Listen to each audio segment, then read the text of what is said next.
रियासत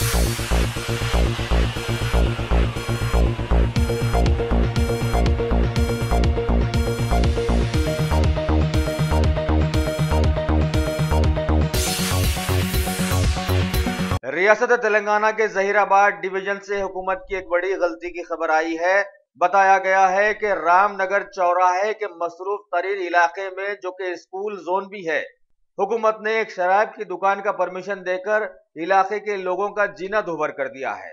खबर है कि लोग शराब पीकर वहीं बेसुध पड़े रहते हैं और वहां पर बूढ़े बड़े और छोटे बच्चे आने जाने वाले जो हैं, उनकी अखलाकियात पर इसका बुरा असर पड़ रहा है। इस शराब की दुकान के खिलाफ में वहां के बहुत सारे लोगों ने आज धरना मुनज्जम किया और मंदिर मस्जिद वाले उस इलाके से शराब की दुकान और कंपाउंड को हटाने का मुतालबा किया। लोगों ने ये एहसास भी जाहिर किया है कि पता नहीं हुकूमत को क्या हो गया है कि मनशियात के मामले में तो वो सरगर्म है और शराब के मामले में एक शराबी ही की तरह सुस्त हो गई है।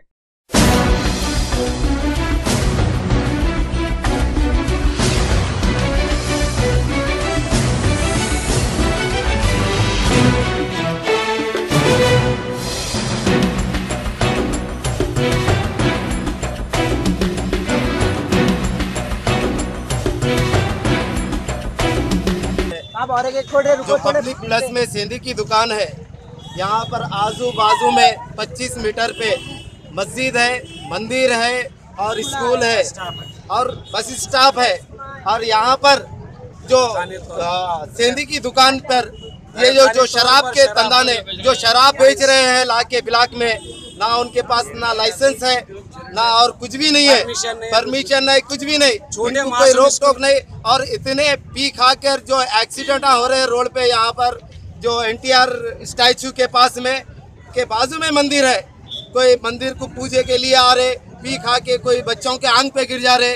और मस्जिद है, मस्जिद है जो नमाज को जा रहे, वो लोगों को कटा बताते हुए पी खा के जो आज परेशान कर रहे पब्लिक को कि मेरी ये